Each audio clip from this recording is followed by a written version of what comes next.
Hey guys, I just wanted to get in touch with you all about something real quickly. I shared it with folks last night at service, and I feel like this is of the Lord, and so I just pray that it will. I pray that it will stir in you what it's supposed to stir, what God's plans are. Lord showed me something today that really surprised me, and that was that the enemy wants to steal our freedom, and it's kind of stupid of me to forget that he wants to, um, but specifically, what the Lord told me was not just generically is the enemy wanting to steal your freedom, specifically for this church, he's wanting to steal our freedom. The freedom we've all stepped into in the last year and a half through our freedom classes and things like that. Galatians 5:1 in the New Living says this: "So Christ has truly set us free. Now make sure that you stay free." He wouldn't have said it if we didn't need to make sure we stayed free. We tend to lose our freedom. And what the Lord's been showing me is this: it's two different things to step into freedom, which a whole bunch of us have taken some big steps into, but it's another thing entirely to then live in freedom. And that's what he's asking us to do. When Jesus came, he said that his job description was to proclaim that captives would be released and that the oppressed would be set free. And the Lord just talked to me today about how dishonoring it is to God's purposes for my life if I don't fully step into freedom. And on top of that, he came to make me a minister of freedom. All of us were to do what Jesus did, and Jesus came to set people free. But the problem is, when his freedom flows through me into somebody else's life, I'm just the conduit. So everything that's in my conduit comes to them along with the freedom. It's like me being the conduit for water from the reservoir to your faucet. If there's junk in my conduit, then what's showing up in your glass of water isn't just water, it's all of my stuff in it. And it's so easy for our old ways of thinking about freedom to come back to us.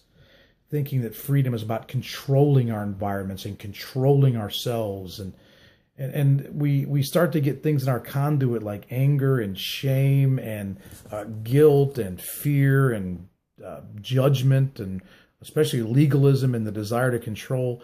And we start passing those along.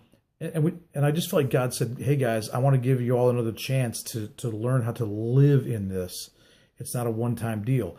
And just look at Jesus. He modeled what a life of freedom was. He was the freest person that has ever lived on the planet, ever. And Jesus, think about his freedom. He could not be manipulated. No matter what anybody tried to do, they couldn't manipulate him into doing anything.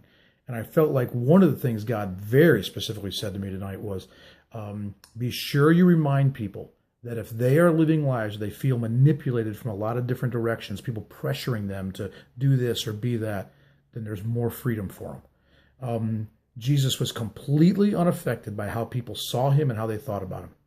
It just didn't bother him.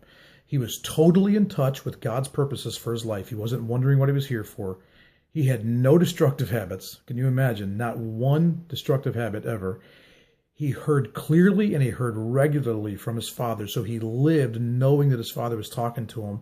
And along with that, he lived with the complete certainty that his Father was very happy with him.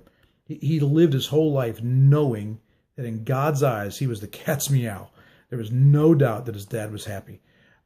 He experienced profound joy in the midst of really unhappy circumstances.